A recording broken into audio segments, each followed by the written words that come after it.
Memasuki hari ke-8, sejumlah korban banjir di Kabupaten Aceh Tamiang mengaku belum mendapatkan bantuan.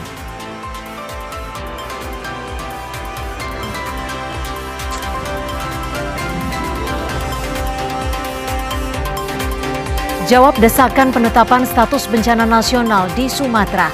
Menko Pratikno menyatakan penanganan bencana saat ini dilakukan dengan seluruh kekuatan nasional.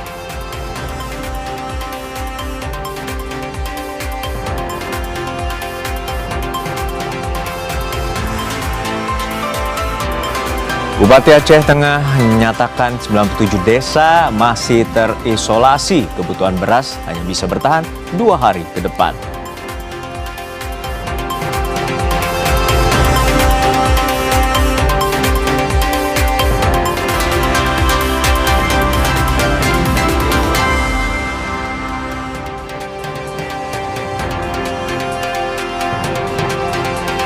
Halo selamat sore saudara, apa kabar Anda hari ini? Anda menyaksikan program berita Kompas Petang, hanya di Kompas TV, independen terpercaya. Bersama saya Cynthia Rompas. Dan saya Harjuno Pramudito, kita jelang Kompas Petang selengkapnya di Kompas TV, independen terpercaya. Informasi pertama dari penanganan banjir dan longsor di Sumatera.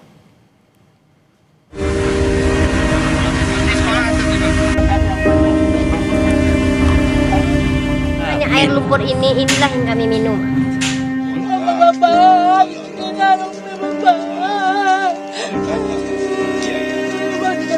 Yang penting sekali siap-siap kita sudah. Ada tempat tinggal kami, Pak. Tempat tinggal, Pak. Tidak ada lagi, Bapak. Ada yang berbeda saudara, dan sudah dapat 5 juta jalaki. Kalau kita masih fokus di sini. Masih pemukiman lagi.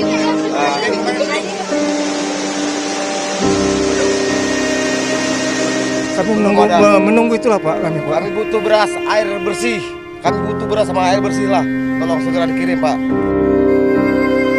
Bencana ini menjadi bencana nasional karena berat sekali. Kalau daerah tidak mampu ya menangani kebencanaan.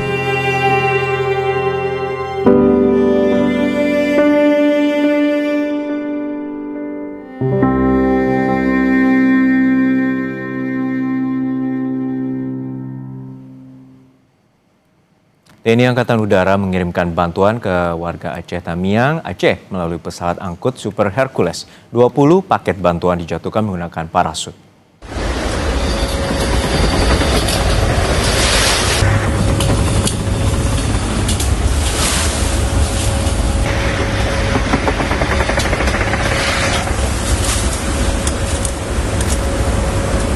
Airdrop ini menjadi upaya lanjutan TNI Angkatan Udara dalam mempercepat distribusi logistik ke wilayah terdampak bencana dan terkendala akses jalan yang terputus.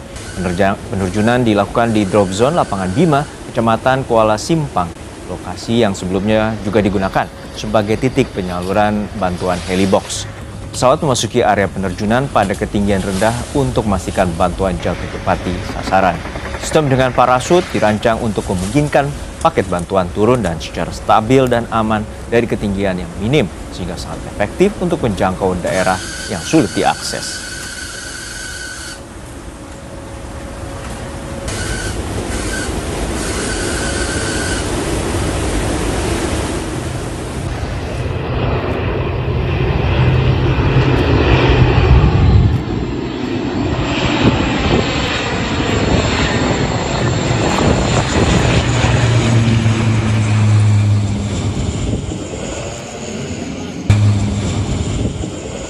Kepala Dinas Penerangan TNI Angkatan Udara, Masma TNI Inyoman Suatnyana, menyatakan TNI Angkatan Udara terus mengoptimalkan mobilitas udara untuk mendukung penanganan bencana di sejumlah wilayah.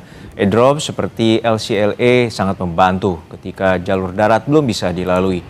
Pada Selasa siang, 20 paket bantuan telah dijatuhkan dari langit Aceh Tamiang sebagai daerah yang terdampak cukup parah akibat banjir bandang pekan lalu. Setiap bandel memuat kebutuhan darurat seperti bahan makanan siap konsumsi, perlengkapan tangkap bencana, dan keperluan mendesak lainnya. TNI Angkatan Udara memastikan bantuan tiba secepat mungkin kepada warga terdampak.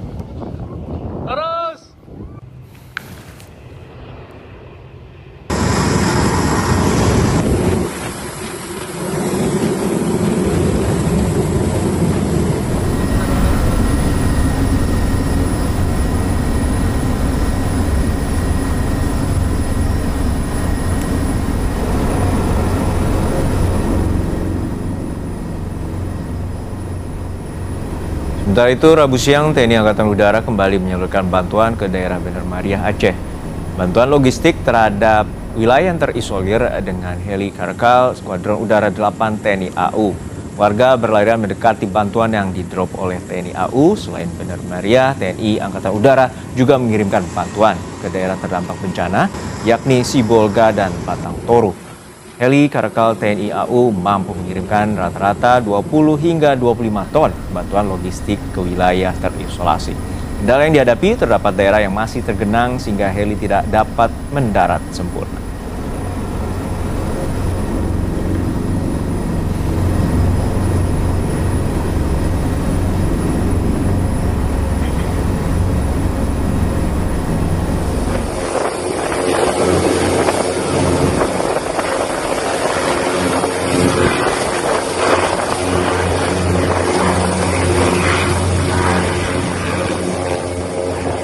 Kondisi yang sama juga terjadi di Kecamatan Karangbaru, Aceh Tamiang, Aceh.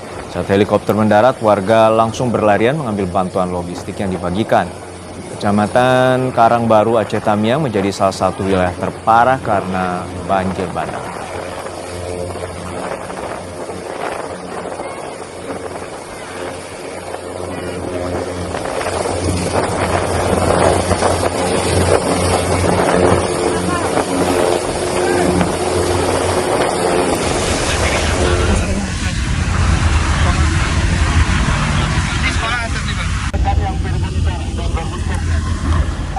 Dan saudara, beginilah kondisi pasca banjir bandang yang menerjang Kabupaten Aceh Tengah, Aceh.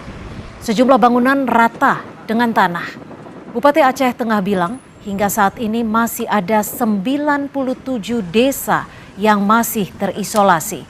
Untuk kebutuhan BBM sudah minim. Kebutuhan beras pun hanya bisa bertahan 2 hari ke depan. Bupati Aceh mendorong pemerintah pusat segera menetapkan status bencana nasional.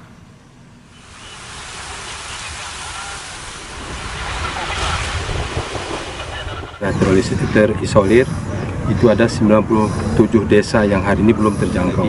Kalau untuk beras mungkin tidak ada lagi, tinggal hanya hari ini dan besok. Gas dan kebutuhan yang lain ini memang sudah sangat menipis. Karena apa? Karena jalan akses kita terputus. Bahwa bencana ini menjadi bencana nasional karena berat sekali. Kalau daerah tidak mampu ini menangani kebencanaan.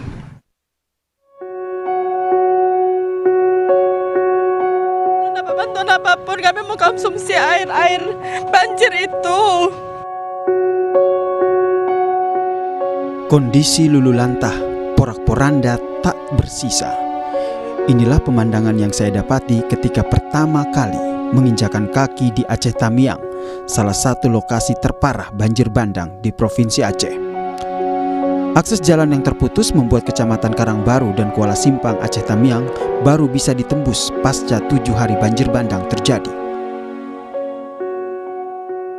Saat ini saya berada di atas pemukiman warga yang sudah rata dengan tanah. Dapat Anda lihat saudara, di sekeliling saya ini merupakan bekas-bekas bangunan rumah warga yang hancur akibat diterpa banjir bandang yang terjadi Rabu lalu. Saya bertemu dengan satu keluarga di Kecamatan Karangbaru yang bertahan hidup di lantai 2 rumahnya yang sudah hancur. Ironisnya, minimnya bantuan membuat mereka terpaksa minum genangan banjir untuk bertahan hidup. Setelah banjir terjadi, bagaimana bisa bertahan hidup sampai dengan ini kan sudah memasuki 8 hari. Bagaimana bisa bertahan hidup sampai dengan saat ini? Ya menunggu-nunggu bantuan lah bang. Nunggu-nunggu bantuan. Ya habis itu ya apa yang ada yang di sini ya kita minum kayak air sumur sisa kan. Dan betul bang mengkonsumsi air bekas-bekas genangan banjir nih bang? Iya bang ya. Mau tidak mau lah bang kan. Air banjir ataupun genangan air yang dikonsumsi oleh warga. Di sini saya menunjukkan visual, ini adalah air ataupun genangan banjir yang mana warga terpaksa mengkonsumsinya karena ketiadaan air bersih ataupun bantuan air bersih sampai dengan saat ini. Nantinya air-air yang berlumpur ini, air banjir yang berlumpur ini akan disaring terlebih dahulu oleh masyarakat. Kondisi yang sama juga saya temui di Kecamatan Kuala Simpang, Aceh Tamiang. Bahkan warga mengaku belum mendapatkan bantuan sejak banjir menerjang.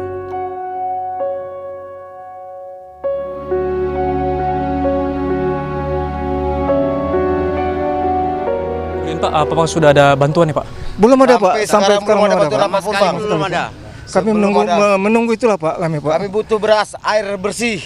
Kami butuh beras sama air bersih lah. Tolong segera dikirim Pak. Air kayak gini yang kami Kami gunakan Pak. Masih banyak yang terjebak di dalam Pak. Yang seadanya saja di sini. Dalam. Enggak tahu, kami enggak bisa bilang apa lagi nih Pak. Memang udah nasib kami. Tolong hanya Pak. Hingga saat ini pemerintah terus berupaya membuka akses jalur darat yang masih terisolasi demi bisa segera memberi bantuan kepada korban bencana banjir. Emir Syapurba, Dedi Ginting, Aceh Tamiang, Kompas TV.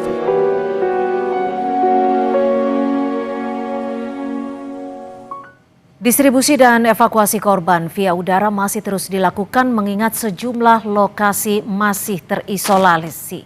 Lalu bagaimana distribusi bantuan via udara ini diberlakukan? Kita akan berbincang dengan Kapten Penerbang Misbahul Khoir Ilabi Fadilah. Penerbang dari Skadron Udara 8 TNI Angkatan Udara yang saat ini berada di Lanut Suwondo, Medan, Sumatera Utara. Kapten Fadilah, selamat sore. Selamat sore. Ya, Kapten Fadilah, betul Anda tadi ikut memberikan bantuan khususnya di lokasi Bener Maria dan juga Aceh Tamiang. Seperti apa distribusi bantuan yang diserahkan? Jadi untuk kami dari TNI Angkatan Udara menggunakan helikopter melaksanakan distribusi di Aceh Tamiang, Mbak.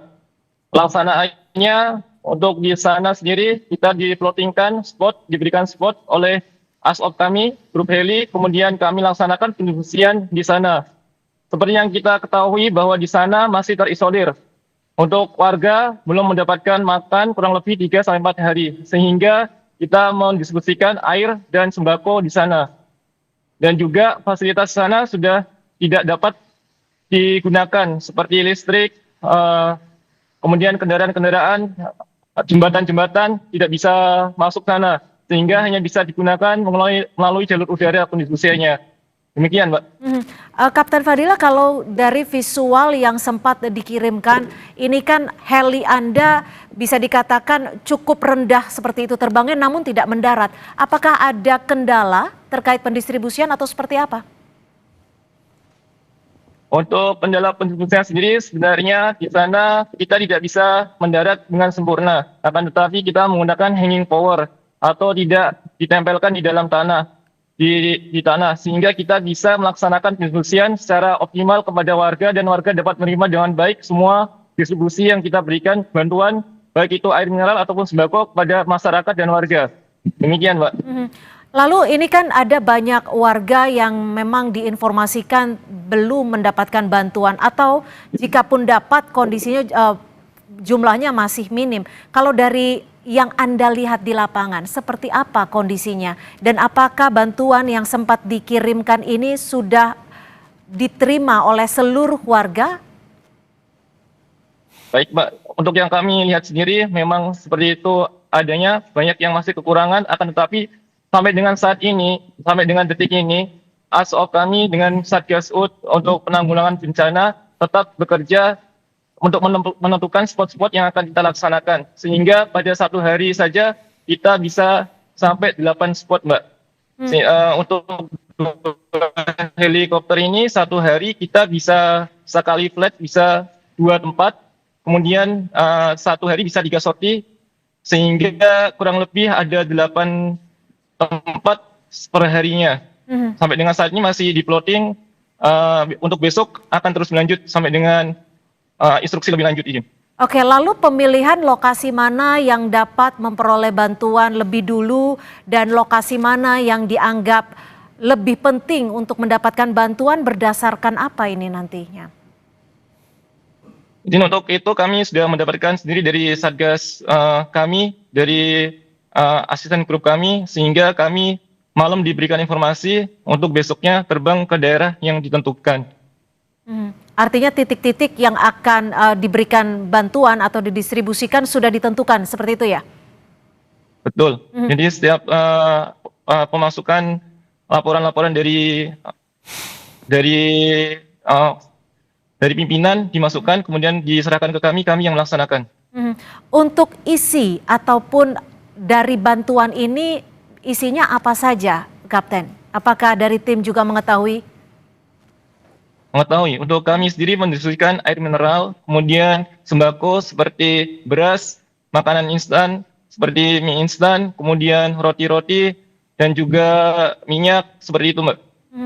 Dalam satu kotak itu apakah memang untuk satu keluarga kah atau memang seperti apa? Atau memang ya sudah random saja seperti itu, Kapten? Izin untuk daerah terisolir kita tidak bisa, Mbak, untuk terperinci seperti itu. Kalau kita daerah terisolir, kami landingkan pesawat kami, kemudian kami drop logistik kepada masyarakat dan warga yang ada di sekitar. Untuk satu Sehingga kali, tidak ada, ya. Silakan. Sehingga tidak ada misalnya ini untuk satu warga, satu keluarga, tidak bisa seperti itu, Mbak. Untuk satu kali dropping bantuan itu bisa membawa berapa distribusi logistik, Kapten? Untuk kami, satu helikopter kami bisa mampu kurang lebih 2 ton, sehingga satu daerah kami beri kurang lebih 1 ton. 1 ton untuk satu daerah, karena untuk satu hari penerbangan bisa, satu kali penerbangan bisa di 2 titik seperti itu ya, Kapten ya? Betul. Kapten Fadila, bisa mungkin digambarkan ke kami apa saja kesulitan yang ditemukan tim khususnya dari TNI Angkatan Udara untuk mendistribusikan bantuan, dan untuk esok hari agendanya akan seperti apa? Untuk kesulitan yang kami dapatkan adalah karena medannya di sini masih berlumpur dan bekas banjir, sehingga tidak bisa kita landing dengan sempurna. Sehingga kita perlu menggunakan skill atau kemampuan masing-masing penerbang mendaratkan helikopter dengan tetap aman dan dapat mendistribusikan semuanya dalam keadaan utuh kepada warga dan masyarakat sekitar. Sehingga dapat tersalurkan kepada titik-titik yang dirasakan terisolir dan belum mendapatkan dukungan dari pemerintah. Kita laksanakan melalui jalur udara, khususnya helikopter, langsung ke spot-spot yang dibutuhkan. Demikian, Mbak. Untuk di Lanut Suwondo Medan sendiri ada berapa helikopter yang disiagakan? Untuk TNI AU sendiri di Lanut Suwondo ada 2 helikopter TNI AU, kemudian 1 helikopter BEL, dan juga 1 helikopter TNI AL. Oke, jadi ini akan disebar khususnya untuk daerah-daerah terisolir yang belum mendapatkan bantuan. Terima kasih Kapten Penerbang Misbahul Khoir Ila Bifadila, penerbang dari Skadron Udara 8 TNI Angkatan Udara. Jaga kesehatan Anda dan salam kami untuk tim yang bertugas. Dan saudara, pasca bencana longsor dan banjir bandang di Batang Toru, Tapanuli Selatan, kini tersisa kayu gelondongan yang banyak dijumpai di lokasi bencana. Lebih lengkap kita temui jurnalis Kompas TV John Hamonangan dan juru kamera Febri James di Batang Toru, Tapanuli Selatan. Jonah, untuk saat ini memang kita mengetahui bahwa banyak gelondongan kayu yang berada di daerah aliran sungai atau das, dan ini merupakan sorotan juga dari publik. Lalu seperti apa proses dari kayu yang ditemukan dan bagaimana pengusutan yang setelah diminta oleh Presiden untuk juga diusut? Ya Junus, sebelumnya saya akan menceritakan dulu proses saya untuk bisa sampai ke Garoga ini tidaklah mudah dikarenakan aksesnya mulai dari arah Sibolga dan juga mulai dari arah Tapanuli Tengah ini memang cukup terisolir. Jadi memang membutuhkan banyak cara untuk bisa menuju tempat ini. Dan saat ini juga komunikasi terputus, kami menggunakan Starlink untuk bisa terkoneksi, jadi mungkin bisa putus waktu-waktu dikarenakan sinyal juga tidak terus stabil. Nah, saat ini kalau saya perhatikan, karena saya sudah berada di daerah ini, jadi di belakang saya sudah banyak kayu-kayu yang berserakan ini.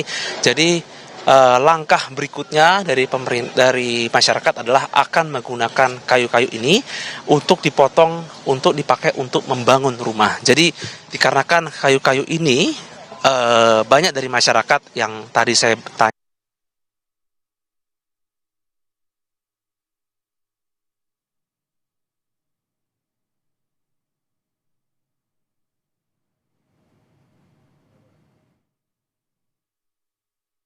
Ya, tampaknya kami mengalami gangguan sinyal terhadap jurnalis Kompas TV Jonah Hamonangan yang saat ini berada di Batang Toru.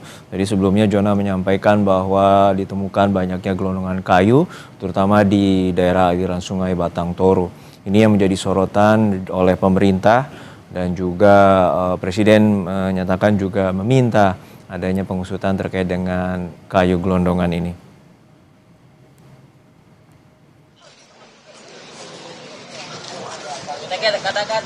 Dan sebelumnya proses bantuan terus diberikan kepada warga yang masih terisolasi akibat terputusnya akses jalan.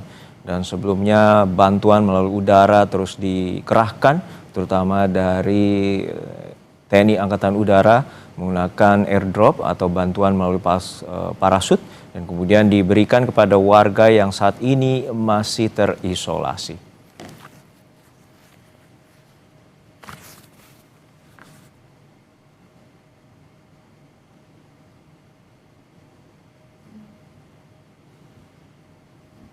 Saudara, warga Tapanuli Tengah berjalan kaki hingga 4 jam untuk mencari makanan karena desa mereka masih terisolir.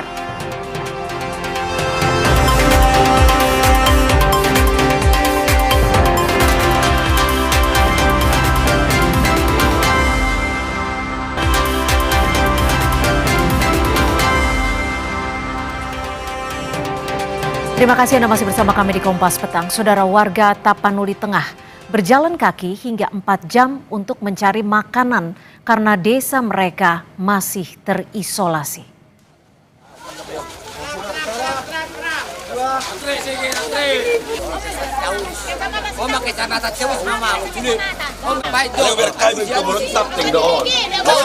Biar bisa kami beradaptasi. Jadi kami mohon Pak. Warga Kecamatan Sitahuis, Tapanuli Tengah yang masih terisolasi terpaksa berjalan kaki ke desa terdekat untuk mencari bantuan khususnya makanan. Dengan perlengkapan seadanya, tanpa alas kaki, warga melewati puluhan kilometer di jalan yang tertimbun longsor. Warga mengaku desanya masih terisolasi dan sulit mendapatkan makanan. Logistik yang disalurkan melalui udara belum menjangkau sejumlah desa di Kecamatan Sitahuis, Tapanuli Tengah.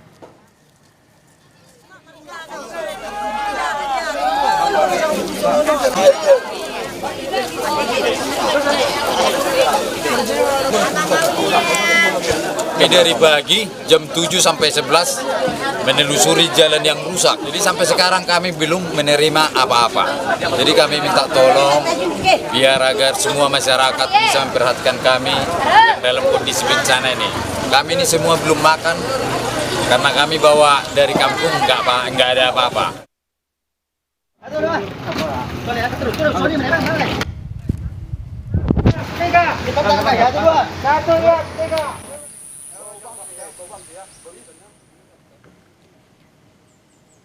Dan visual yang Anda saksikan ini, saudara, adalah kondisi banjir bandang di Tapanuli Utara. Warga menemukan sejumlah korban tertimbun di antara reruntuhan bangunan dan truk yang terseret banjir bandang di Tapanuli Utara. Lokasi longsor berada di kilometer 37 Jalan Lintas Tarutung Sibolga. Proses pembersihan terus dikebut untuk bisa mencari korban-korban lain sekaligus membuka jalan untuk membantu mobilitas bantuan bagi warga.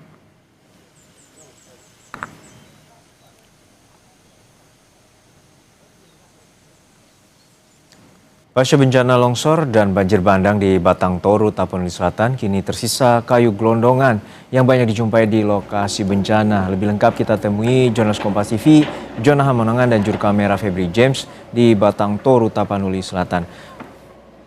Ya Jonah, kita mengetahui bahwa ini ada visual di mana kayu gelondongan bertumpuk di daerah aliran sungai di Batang Toru. Lalu seperti apa temuan yang Anda lihat dan apa saja informasi yang Anda dapatkan di sana?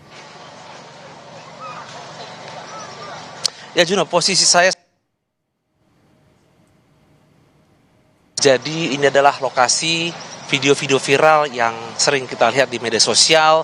Ada rumah yang terseret banjir bandang dan juga dari kayu, gelondongan kayu yang sangat banyak. Jadi kami sendiri akhirnya bisa sampai ke titik ini memang tidak mudah untuk bisa menuju lokasi ini dikarenakan tidak hanya kendala sinyal tapi juga kendala kelistrikan yang belum baik. Jadi kami sendiri juga menggunakan genset dan Starlink untuk bisa live atau bisa sampai ke titik ini. Nah, saya akan menunjukkan dulu kepada Juno seperti apa kondisi real saat ini. Nah, juru kamera saya Febri James akan menunjukkan bagaimana kondisi atau gelonggongan kayu yang saat ini berada di Garuga.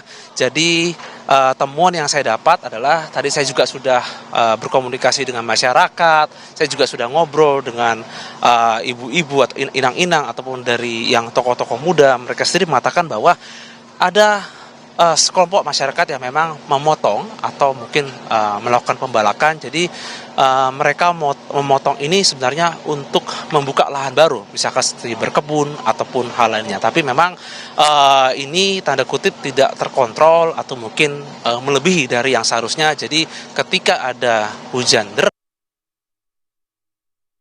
aliran air atau mungkin cuaca yang buruk itulah akhirnya mengakibatkan tanah tidak memiliki serapan yang optimal, dan itulah akhirnya menjadi banjir yang sangat kuat, sehingga seperti kita lihat di media sosial adanya gelondongan kayu ataupun dari rumah yang terseret ombak. Jadi posisi saya ini posisi yang berseberangan dengan daerah dari Tapanuli Tengah. Jadi persis di samping saya adalah kampung di daerah Tapanuli Tengah. Jadi kamera ini mengarah langsung ke arah ke gelondongan kayu. Nah, sebenarnya kalau Anda melihat di media sosial itu ada daerah aliran sungai yang sebenarnya bukan sungai, tapi dikarenakan terlalu derasnya air maka timbullah seperti daerah aliran sungai yang baru. Padahal sebenarnya aslinya adalah sungai itu berada di belakang saya. Jadi memang efek dari siklus dari typhoon ini juga yang menambah semakin tingginya curah hujan ataupun seperti inilah banjir bandang yang ada di daerah Tapanuli Selatan ini.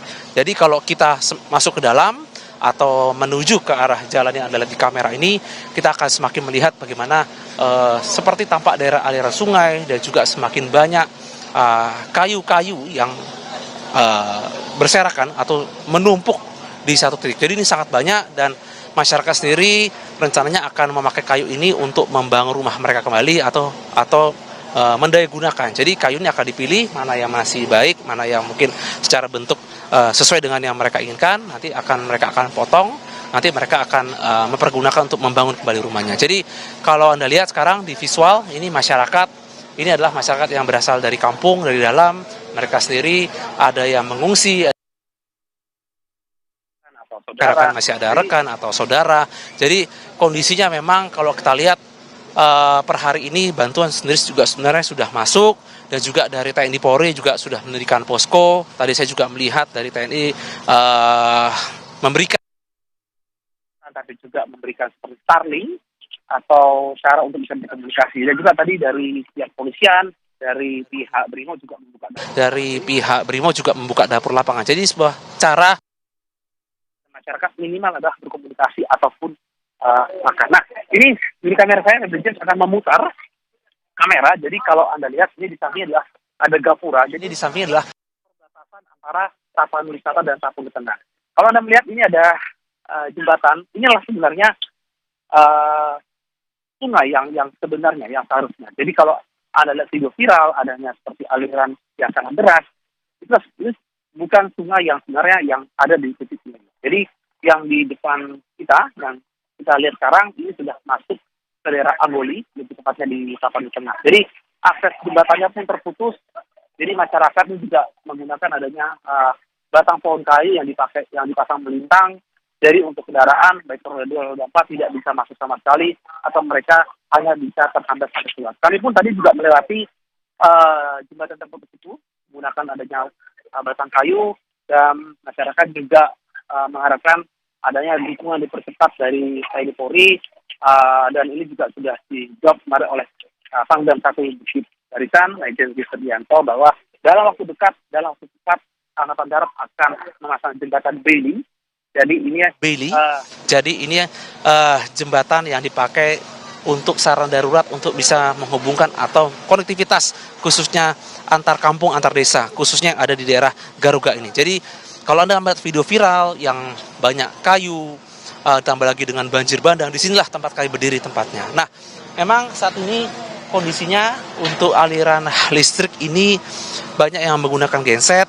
Jadi banyak sekali masyarakat yang berkumpul satu titik, mereka mengecas handphonenya, jadi untuk bisa berkomunikasi. Dan untungnya dari pihak TNI juga memberikan fasilitas Starlink, jadi ini dipakai untuk bisa berkomunikasi atau mungkin mengirim WhatsApp atau menelepon bagaimana kondisi mereka. Banyak dari masyarakat yang sangat senang dengan adanya Starlink ini, dikarenakan mereka sendiri juga ingin mengirim kabar mungkin ke anaknya yang mungkin berada di luar kampung, bagaimana kondisi mereka. Jadi banyak sekali saya lihat tadi seperti haru apa duka bisa berkomunikasi atau bertelepon. Nah, saya akan menunjukkan kepada Juno, ini yang ke arah Garuga lagi, ini ada alat berat beko.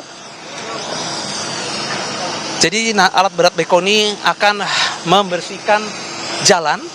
Jadi yang sebelumnya yang kayu-kayu yang sampai menutupi jalan sekarang sudah mulai dibersihkan ya, atau dibuang ke sisi jalan. Jadi ini terus dipercepat agar masyarakat bisa berakses, ditambah lagi dengan konektivitas jembatan yang nanti akan segera dibangun. Jadi masyarakat pun sekarang kalau kita lihat sebenarnya belum bisa beraktivitas secara normal atau bisa dikatakan masih lumpuh.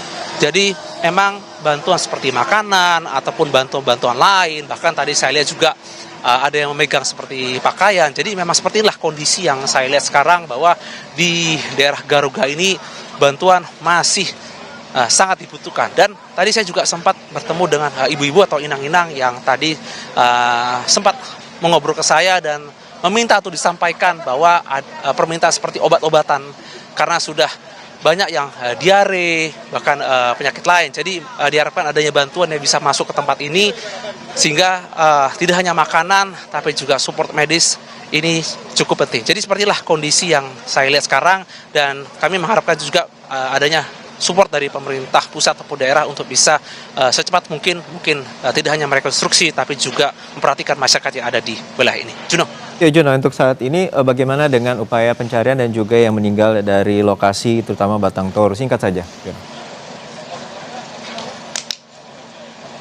Ya Juno, untuk upaya terkait dengan pencarian evakuasi ini masih dilakukan. Jadi dari TNI Polri mereka masih mencari. Jadi ada masyarakat yang memiliki foto atau nama, mereka minta dicarikan oleh petugas. Petugas juga menggunakan alat berat. Jadi ada rumah yang mungkin ada yang rubuh atau mungkin ada timpa kayu, itu langsung diangkat dan berusaha untuk melakukan evakuasi. Juno. Baik, kita harapkan proses pencarian membuahkan hasil dan juga warga mendapatkan bantuan layak dan juga bantuan makanan maupun obat-obatan dan tempat bernaung yang lebih layak lagi. Terima kasih atas laporan Anda, jurnalis Kompas TV, Jona Hamonangan dari Batang Toru, Tapanuli Selatan, Sumatera Utara. Saudara Kapolri Jenderal Listio memastikan akan menyelidiki dugaan pelanggaran terkait temuan kayu gelondongan yang terbawa saat banjir dan longsor di Sumatera.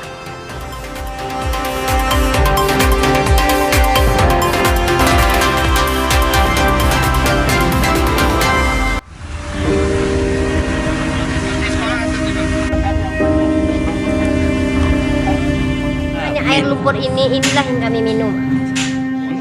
Bapak,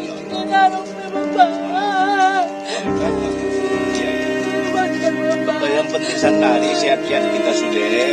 Ada tempat tinggal kami, Pak. Ada tempat tinggal, Pak. Tidak ada lagi, Bapak. Ada yang berbeda saudara, dan sudah dapat 5 juta jalaki. Masih fokus di sini. Masih banyak. Pemukiman lagi.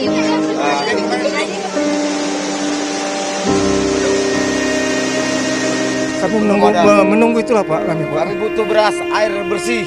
Kami butuh beras sama air bersih lah. Tolong segera dikirim Pak.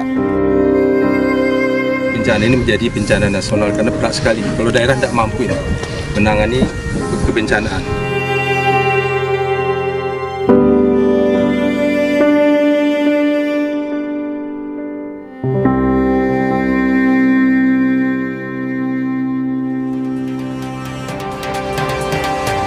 Kembali di Kompas Petang, Saudara. Banjir bandang dan tanah longsor yang menerjang Sumatera mengubah wajah daerah terdampak yang tercermin jelas melalui citra satelit. Berikut kami tampilkan perubahan situasi Biren, Aceh, dan Padang Panjang, Sumatera Barat.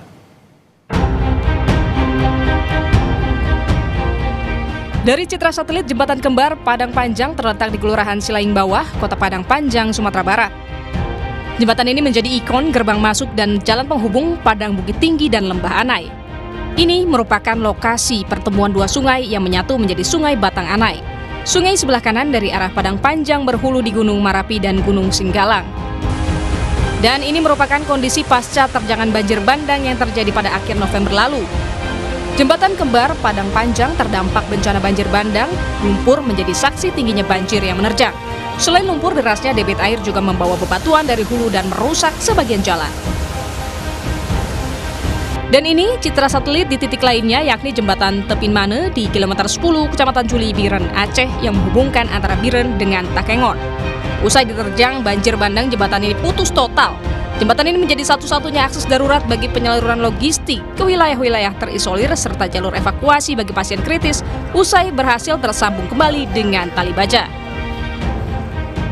Jalur penyeberangan seadanya ini menjadi harapan satu-satunya bagi masyarakat untuk melintas dan mendapatkan kabar terkini dari keluarga mereka pasca banjir dan longsor. Keberadaan tali baja darurat ini juga dimanfaatkan untuk akses penyaluran bantuan. Tim Liputan, Kompas TV.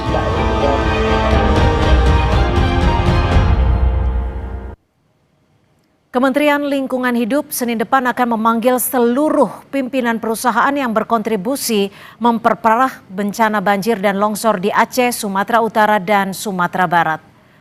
Langkah ini diambil sebagai bagian dari penyelidikan terkait bencana yang terjadi. Kementerian Lingkungan Hidup juga akan menarik semua dokumen persetujuan lingkungan perusahaan di daerah bencana. Kemen.LH tak akan ragu memberi sanksi kepada pemerintah daerah terkait dengan kebijakan yang bisa memperburuk kondisi wilayah. Sebab kini Aceh, Sumatera Utara, dan Sumatera Barat telah kehilangan belasan ribu hektar hutan.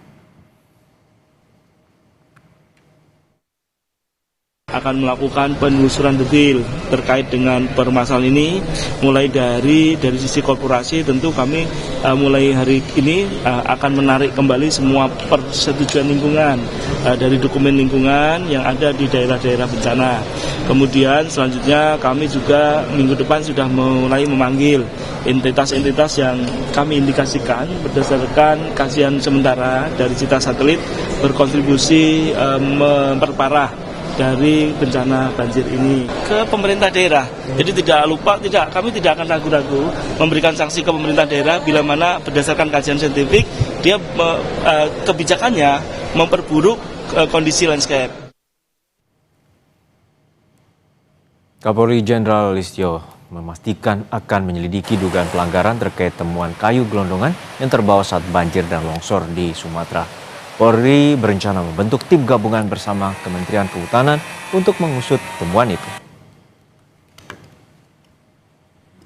Terkait dengan masalah temuan kayu gelondong yang sudah terkelupas, kami secara lisan sudah berkoordinasi dengan Menteri Kehutanan dan besok kami akan melaksanakan rapat bersama untuk menurunkan tim gabungan untuk melakukan proses penyelidikan, pendalaman terkait dengan peristiwa yang terjadi. Tentunya apabila ada pelanggaran hukum, kita akan proses.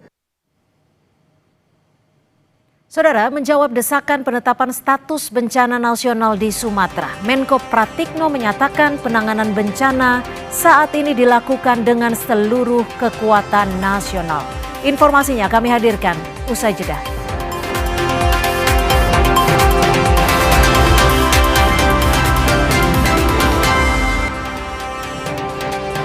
Pemerintah merespons soal desakan penerapan status bencana nasional. Menko Bidang Pembangunan Manusia dan Kebudayaan Pratikno mengatakan Presiden telah memerintahkan semua kementerian lembaga mengerahkan kemampuan yang dimiliki. Pratikno memastikan penanganan bencana dilakukan dengan seluruh kekuatan nasional yang dimiliki. Sebelumnya desakan pemberlakukan bencana nasional disampaikan sejumlah kalangan untuk mempercepat koordinasi bantuan. Bapak Ibu sekalian, pada hari ini tanggal 3 Desember tahun 2020 saat ini terjadi adalah seluruh kementerian dan lembaga diperintahkan oleh Bapak Presiden termasuk TNI Polri, ya BNPB dan semua komponen untuk mengerahkan sumber daya yang ada semaksimal mungkin menangani bencana di Sumatera ini. Jadi sekali lagi ini penanganannya benar-benar penanganan full kekuatan secara nasional begitu. Jadi memang sekali lagi ini sudah ditangani juga. Tim kan pusat kan sudah mengerahkan ke sana.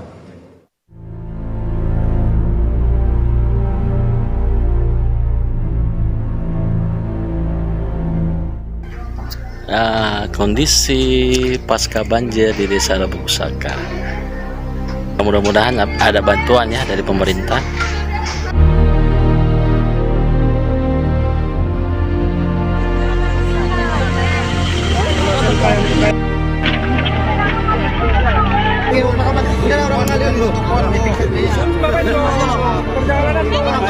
Kami turut mendesak kepada pemerintah untuk segera menyatakan keadaan darurat nasional. Sejumlah warga menggelar aksi demonstrasi di depan kantor Bupati Aceh Tengah akibat kelangkaan BBM yang mulai memicu kepanikan. Karena BBM yang ada hanya difokuskan untuk keperluan alat berat dan penanganan darurat bencana. Kondisi Aceh Tengah cukup parah. Sejumlah daerah mengalami putus akses jalan. Akibatnya, krisis pangan dan BBM mulai menimpa warga. Selain terisolasi secara fisik, akses komunikasi internet juga putus. Atas kondisi ini, Sang Bupati Haili Yoga membuat surat pernyataan tidak mampu menangani bencana ini sendiri ke pemerintah pusat. Apalagi anggaran untuk perbaikan infrastruktur sudah tidak ada. Ya, Bupati itu kita tanda tangani, ada bagian yang tidak mampu kita tangani dan harus dibantu oleh provinsi dan juga harus ditangani oleh pusat. Pengertian surat itu seperti itu, sehingga nanti ada kolaborasi bahwa bencana ini menjadi bencana nasional karena berat sekali. Kalau daerah tidak mampu ini. Anggaran untuk menanggulangi bencana yang terjadi di sini? Hanya untuk persediaan sembako beberapa hari saja untuk anggaran seperti itu. Kalau infrastruktur memang hampir tidak ada lagi. Desakan serupa juga disuarakan Gubernur Sumatera Barat, Mahyildi Ansarullah. Apalagi dengan adanya efisiensi anggaran daerah, dana untuk membuka kembali akses jalan serta perbaikan seluruh infrastruktur yang luluh lantak akibat terjangan longsor sudah tidak ada. Yang pertama, karena efisiensi, maka kita perlu dukungan anggaran yang lebih maksimal lagi. Infrastruktur kita, sekolah kita, rumah ibadah kita, dan kemudian juga puskesmas dan sesuatunya yang mesti dibenahi. Tapi juga dengan darurat yang sekarang ini. Dan saya kira barangkali mungkin kalau bukan bencana nasional, barangkali mungkin juga bisa bencana regional Sumatera begitu.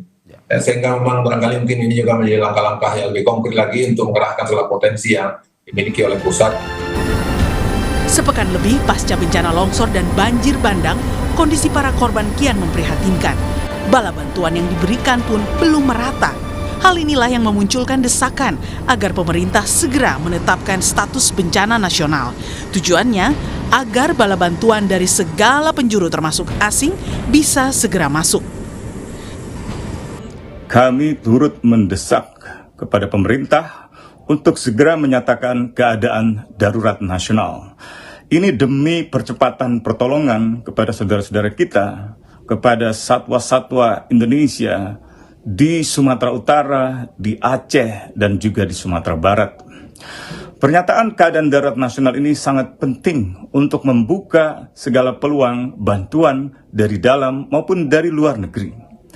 Pemerintah tidak perlu beralasan takut asing.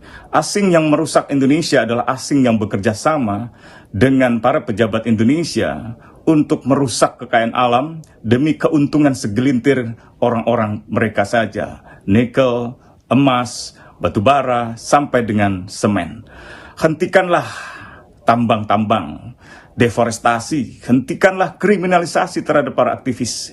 Dan sekali lagi, nyatakanlah keadaan darurat nasional untuk bertolongan saudara-saudara kita di Sumatera Utara, di Sumatera Barat, dan juga di Aceh.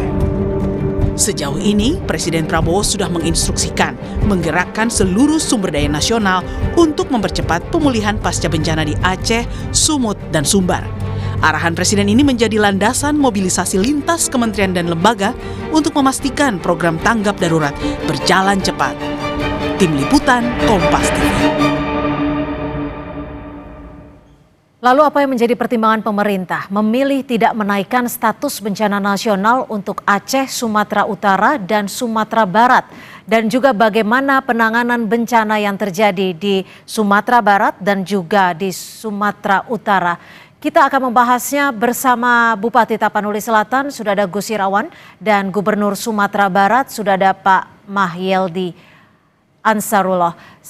Kita juga sudah mencoba untuk menghubungi Dapil Aceh dari fraksi PKS Komisi 3 Pak Nasir Jamil, namun hingga saat ini masih belum tersambung. Tapi saya akan ke Pak Gubernur dulu. Pak Gub, mungkin bisa digambarkan kepada kami seperti apa penanganan kondisi bencana di wilayah Anda, dan Anda juga sempat menyebutkan bahwa kondisi dari anggaran ini sudah tidak mencukupi.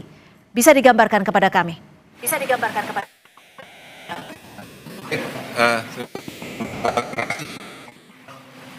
Jadi memang dari hari ke hari memang terjadi perubahan data, termasuk juga dari banjir longsor ini, yaitu 196 orang yang meninggal, 216 yang belum ditemukan, dan 112 orang luka-luka. Yang berada di pengungsian sekarang ada sebanyak 23.000 lebih. Dan adapun korban yang terdampak itu sebanyak 136.000 lebih. Dan rumah yang rusak yaitu berjumlah kurang 5.000 rumah. Dan kemudian juga rumah ibadah, kemudian fasilitas kesehatan kita, dan kemudian kantor, sekolah. Sekolah kita banyak yang rusak, 156 buah rumah. Dan kemudian juga fasilitas kesehatan dan rumah ibadah. Dan termasuk juga prasarana jalan kita, dan kemudian jembatan ada 45 unit yang rusak dan patah. Nah, maksud itu dalam rangka untuk merehabilitasi dan merekonstruksi infrastruktur dan fasilitas pelayanan dasar tadi, dan kemudian juga rumah-rumah penduduk. Menurut kami ini kan kita membutuhkan dukungan dana yang besar. Nah, sementara sekarang ini kita sudah mengalami defisit untuk sama dukungan. Itu makanya kita sudah menyurati Bapak Presiden dan Menteri Keuangan untuk bagaimana pemotongan anggaran yang dilakukan untuk 2026 ini diharapkan bisa dikembalikan. Baik, kami tangkap Pak Gubernur sudah defisit saat ini dan memang membutuhkan gerak cepat pemerintah pusat untuk segera menetapkan bencana nasional. Saya ke Bupati Tapanuli Selatan, Gus Irawan. Bisa digambarkan seperti apa kondisi penanganan di sana khususnya untuk wilayah Tapanuli Selatan? Baik, terima kasih Mbak. Tapsel itu ada 15 kecamatan, 13 kecamatan itu terkena dampak bencana. Jadi cukup besar wilayah kami, hanya 2 kecamatan saja yang kemudian tidak terdampak. Lalu korban meninggal dunia yang sudah terdata 81 orang, 33 orang masih dinyatakan dalam pencarian. Yang luka-luka semoga mereka ini segera sembuh ada 70 orang. Lalu ada pengungsi hampir 15.000 jiwa, rumah yang kemudian rusak akibat bencana ini hampir 2.000 rumah. Belum lagi rumah-rumah ibadah, gedung-gedung sekolah, dan jalan juga banyak yang kemudian terjadi patahan, anjlok, dan bahkan untuk ke wilayah Tapanuli Selatan, 3 dari 3 koridor jalan nasional, 3-3-nya kemudian terputus. sehingga hanya tinggal tersisa satu koridor untuk masuk ke Tapsel dari Jalan Nasional. Nah, tentu penanganan yang sedang berlangsung adalah kami fokus untuk mendapatkan keluarga yang masih dinyatakan hilang itu 33 orang, sekaligus membuka akses karena konektivitas ini menjadi penting untuk kita bisa memasok logistik, terutama makanan dan kebutuhan masyarakat kita yang hampir 15 ribuan orang itu yang ada di lokasi-lokasi penampungan yang mereka ditampung di tenda-tenda yang sangat amat sederhana karena kami belum memiliki secara cukup tenda yang lebih standar. Ya, Pak Bupati, kami mencoba untuk memperbaiki audio dengan Anda karena suara di studio terdengar feedback, jadi tidak cukup jelas keterangan Anda. Saya akan bergeser dulu ke Pak Gub Mahyildi. Pak Gub, tapi sebelum kita membahas soal bagaimana menangani ataupun memperbaiki kondisi rumah warga dan juga fasilitas umum, bagaimana penanganan untuk saat ini, untuk jangka pendek, bagaimana dengan bantuan logistik makanan, obat-obatan bagi warga yang terdampak? Ya, alhamdulillah untuk saat sekarang ini seluruh daerah sudah bisa kita akses, baik melalui darat dan kemudian juga kemarin melalui udara, alhamdulillah. Sehingga ketika akses sudah terbuka, maka distribusi barang-barang juga sudah bisa kita lakukan, termasuk makanan, kemudian juga kebutuhan-kebutuhan pribadi, dan kemudian termasuk juga untuk kebutuhan lainnya. Dan alhamdulillah di Sumatera sekarang ini sudah terakses untuk semua daerah, dan bahkan juga untuk listrik pun juga hanya beberapa titik lagi yang belum hidup, dan mudah-mudahan insya Allah diperkirakan nanti tanggal 5 itu semuanya sudah akan bisa PLN juga akan bisa teralih secara baik insya Allah. Dan kemudian untuk warga sekarang bagaimana penyediaan ini memang kendala baik di Kota Padang, kemudian juga di Padang Panjang, Tanah Datar, kemudian Padang Pariaman, Agam apalagi, dan kemudian beberapa daerah lainnya. Nah, untuk itulah kita sekarang ini berkoordinasi dengan Balai Sungai dan kemudian juga dengan Pak Gubernur, Anda mendesak untuk menjadikan ataupun menjadi status bencana nasional. Apakah memang ada kebutuhan urgent bagi warga yang memang belum bisa dipenuhi oleh Pemprov setempat? Ya, kalau untuk darurat sekarang ini dengan dukungan banyak pihak, alhamdulillah kita dari jajaran Forkopimda, kemudian juga bahu-membahunya Bupati Wali Kota, dan kemudian juga dukungan dari perantau. Ya, untuk kebutuhan darurat itu insya Allah ini akan bisa terpenuhi secara lebih baik ke depannya. Bahkan kita pun juga sekarang sudah berusaha untuk mencari hunian-hunian sementara, karena sekarang ini juga masih ada pengungsian di tenda. Ini kita juga perintahkan Bupati Wali Kota untuk segera mencari tempat-tempat hunian sementara. Pada saat yang sama juga kita juga mengkoordinasikan untuk segera mencari lahan-lahan yang memang diperuntukkan yang aman dan kemudian yang juga sesuai dengan harapan daripada warga untuk bisa bangunkan rumah nantinya, insya Allah. Dan permasalahannya adalah sekarang ini adalah kaitan dengan ketersediaan dana, termasuk juga dana untuk tanggap darurat hari ini. Ya, kita karena memang ada percepatan pembenahan jembatan, kemudian jalan, ya terutama sekali adalah jalan dari Padang ke Bukit Tinggi melalui Malala, ke Padang Bukit Tinggi melalui Padang Panjang. Nah, itu kan juga terkendala. Ada jalan-jalan dari Padang Luar ke Maninjau, dan kemudian juga beberapa jalan di kabupaten.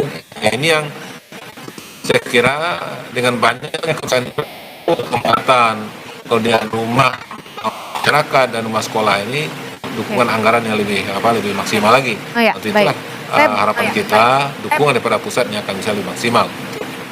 Saya ke Pak Bupati. Singkat saja Pak Bupati, bagaimana pihak Anda apakah ikut mendesak pemerintah pusat untuk menetapkan status bencana yang terjadi di Sumatera ini sebagai bencana nasional, dan seperti apa penanganan saat ini di sana? Apa yang urgent yang belum bisa dipenuhi oleh Bupati Tapanuli Selatan?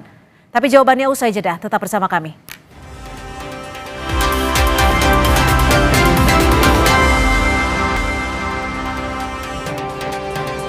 Saudara, kita masih membahas terkait dengan penanganan bencana di Sumatera dan juga desakan dari sejumlah pihak untuk menetapkan status bencana nasional yang terjadi saat ini. Saya masih akan berbincang dengan Bupati Tapanuli Selatan dan juga Gubernur Sumatera Barat, tapi sebelumnya saya akan menyapa warga di Desa Kampung Dalam, Aceh Tamiang, Aceh. Sudah ada Mas Maulid Gusya Putra. Selamat sore Mas Maulid. Bagaimana kondisi Anda dan saudara-saudara di sana, Mas Maulid? Assalamualaikum. Waalaikumsalam warahmatullahi wabarakatuh. Alhamdulillah kondisi kami untuk saat ini aman dan sehat untuk sementara. Tapi untuk kedepannya kami belum tahu karena kami masih kekurangan pasokan makanan, Bu. Kami mengucapkan syukur yang mendalam karena bantuan sudah tiba, tapi bisa digambarkan apakah bantuannya juga mencukupi dan sudah bisa disalurkan untuk baik itu anak-anak, lansia yang ada di sana?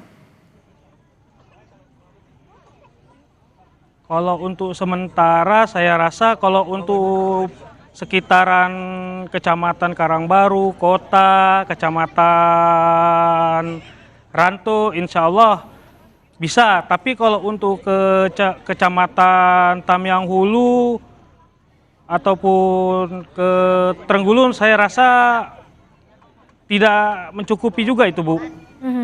Ini di pengungsian ya, ada berapa orang yang mengungsi di tempat Anda ini, Mas Maulid?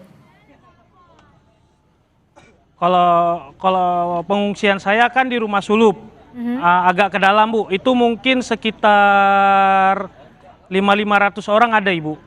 Ada 2 tempat, di satu rumah ngaji Sulup dan yang satu di bekas pabrik es. Didominasi anak-anak kah atau seperti apa? Dan bisa digambarkan seperti apa pengungsian di sana? Apakah sudah mencukupi untuk tempat istirahat? Kalau untuk saat ini dikatakan cukup untuk istirahat sudah, tapi kalau sebelum masuk bantuan ataupun airnya masih tinggi, untuk dikatakan bisa itu istirahat tidak bisa, karena kami kebanyakan yang istirahat itu istirahatnya di atas air, Ibu. Nggak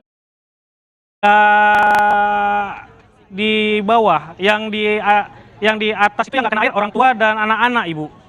Artinya untuk kaum muda dan juga berdesak-desakan menumpuk-numpuk seperti ya, untuk kaum muda dan yang ini di bawah istirahat dengan air kami, Bu. Kedinginan. Artinya kondisi seperti ini sudah teman-teman rasakan air sejak bersih. Tidak ada air bersih sampai saat ini. Kalau untuk air bersih saat ini kami masih berkurangan, Ibu. Kekurangan luar biasa untuk saat ini. Yang kami rasakan yang di tengah kota ya. Apalagi yang di luar kota kami ini. Saya rasa lebih dari ini, Ibu. Untuk makanan sendiri, mohon maaf, apakah sudah bisa tercukupi sehari 3 kali, Mas Maulid? Kalau makanan alhamdulillah, Bu, karena kalau di kamp pengungsian kami termasuk saya kemarin kan ikut turun ya, karena kami kemarin belanja kami, Bu. Belanjanya karena airnya sudah mulai surut, itu pun belanja ke Langsa kami berjibaku dengan ombak sepaha lah itu di alur Pemban. Kami belanja ke Langsa kemarin itu pun belanjanya pun itu dibatasi. Tapi kalau untuk kampung lain kami tidak tahu, Ibu. Untuk desa, khususnya Desa Tanjung Karang, kami seperti itu, Ibu. Kalau untuk karena perangkat desanya bertanggung jawab untuk warga-warganya, Ibu. Untuk belanja nih artinya di pasarkah atau memang ada pihak yang menyediakan? Lalu bagaimana dengan nilai transaksinya? Menggunakan apa? Kami menggunakan uang cash, Bu. Dari pihak donatur, Bu. Kalau hari ini sudah makan siang? Kalau hari ini insya Allah udah Bu.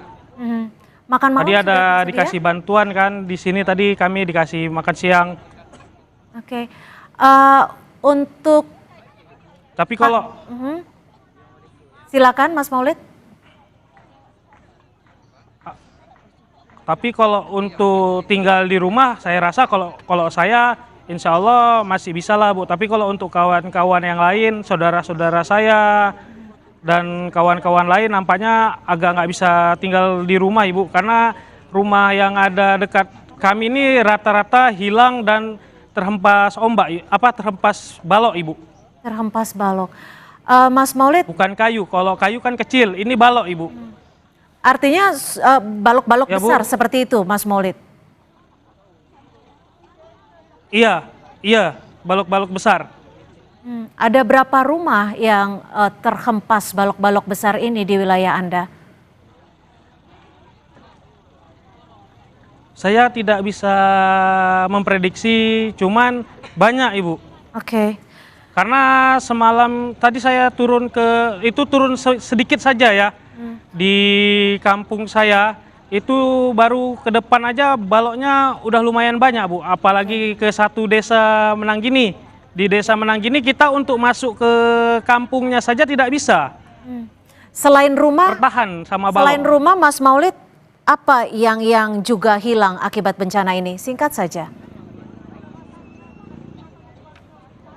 Kalau selain rumah ya hewan ternak dan harta benda lah Ibu.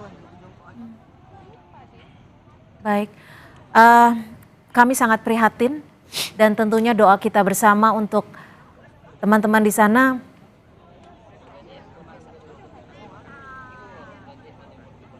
Ya. Bisa segera menjadi kondisi yang lebih baik lagi. Salam untuk keluarga, salam juga untuk kerabat di sana, Mas Maulid. Ya, Mas Maulid, singkat saja. Kerabat dan keluarga untuk saat ini, insya Allah sehat alhamdulillah. Tapi ke depan kita kan belum tahu. Ya. Kami berharap bantuan dari pemerintah, dari makanan, air bersih, dan untuk membuka akses jalur supaya enak jalan Ibu. Karena kami membutuhkan bantuan untuk akses jalan, air bersih terutama. Baik, kami akan mencoba untuk menyampaikan pesan teman-teman di Aceh Tamiang dan tetap jaga kesehatan Anda, tetap semangat, doa kami beserta untuk keluarga di sana dan juga untuk Mas Maulid tentunya. Baik, saya akan ke Tapanuli Selatan, Pak Bupati. Itu tadi kondisi di Aceh Tamiang, begitu miris, sangat memprihatinkan. Apa desakan yang dari Anda ingin sampaikan ke pemerintah pusat jika kondisinya sudah sekritis ini? Ya, saya kira tidak sekedar soal status lah ya, bagaimana kemudian kami yang terdampak bencana ini dengan kemampuan yang terbatas ini kemudian mendapat bantuan dari seluruh institusi lembaga badan-badan negara untuk bisa menghadapi situasi yang sangat amat berat. Dan terus terang memang saya bersyukur dan berterima kasih bahwa kami di sini, masyarakat kami juga bahu-membahu yang kemudian tidak terkena dampak bencana ini untuk membantu saudara-saudara kami yang terdampak bencana, dan juga perhatian dari TNI, Polri, dan juga kemudian dari BNPB hadir terus mendampingi kami di Tapon Selatan. Dan memang yang terpenting nanti adalah kami diberi bantuan sepenuh-penuhnya untuk menghadapi tanggap darurat bencana, dan jauh lebih penting lagi nanti kemudian adalah pada saat paskanya, karena tingkat kerusakan luar biasa, karena terbaik itu yang langsung dialami oleh masyarakat kami. Rumah-rumah masyarakat banyak yang hanyut, sarana prasarana yang kita miliki, misalnya jalan, jembatan, dan tentu konektivitas ini menjadi penting nanti bisa menormalisasi kehidupan dan perekonomian masyarakat. Baik, tentunya ini menjadi catatan kita bersama dan desakan status bencana nasional semoga bisa menjadi catatan juga bagi pemerintah pusat mengingat kondisi yang terjadi di Sumatera Barat, Sumatera Utara, dan juga Aceh. Terima kasih Bupati Tapanuli Selatan, Gus Irawan, dan juga Gubernur Sumatera Barat, Pak Mahyildi Asarullah. Dan saudara, informasi terkini terkait dengan situasi bencana Sumatera akan kami hadirkan kembali hanya di Kompas Petang usai jeda.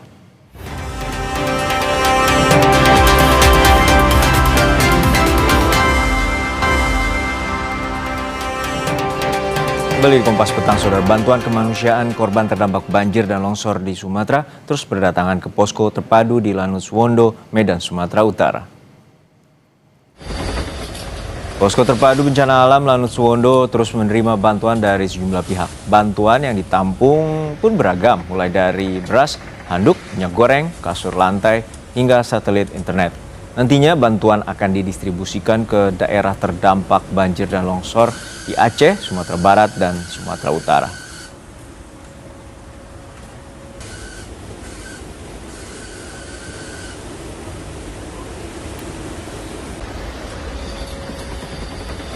Sementara itu, pada Rabu siang TNI Angkatan Udara kembali menyalurkan bantuan ke daerah Bener Meriah, Aceh. Bantuan logistik terhadap wilayah yang terisolir dengan helikopter Skuadron Udara 8 TNI AU. Warga sempat berlarian mendekati bantuan yang didrop oleh TNI Angkatan Udara. Selain Bener Meriah, TNI AU juga mengirimkan bantuan ke daerah terdampak bencana yakni Sibolga dan Batang Toru.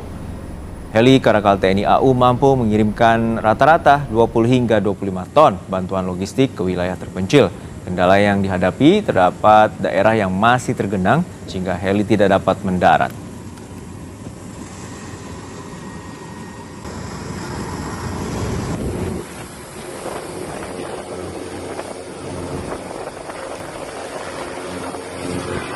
Kondisi yang sama juga terjadi di Kecamatan Karangbaru, Aceh Tamiang, Aceh. Saat heli mendarat, warga langsung berlarian untuk mengambil bantuan logistik. Kecamatan Karangbaru, Aceh Tamiang menjadi salah satu wilayah terparah terkena banjir bandang.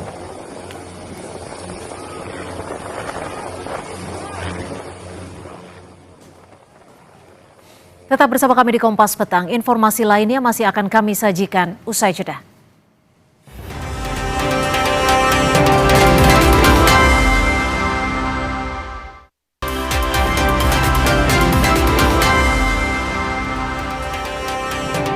Kembali di Kompas Petang, saudara, warga Tapanuli Tengah berjalan kaki hingga 4 jam untuk mencari makanan karena desa mereka masih terisolasi. Warga Kecamatan Sitahuis, Tapanuli Tengah yang masih terisolasi terpaksa berjalan kaki ke desa terdekat untuk mencari bantuan. Dengan perlengkapan seadanya tanpa alas kaki, warga melewati puluhan kilometer di jalan yang tertimbun longsor.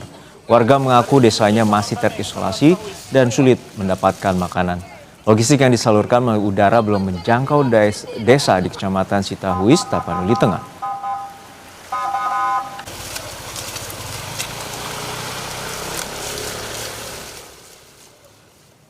Saudara, informasi tadi juga menjadi penutup perjumpaan kita di Kompas Petang hari ini. Terima kasih atas kebersamaan Anda. Saya Cynthia Rompas. Dan saya Harjuno Pramudito. Terima kasih. Sampai jumpa.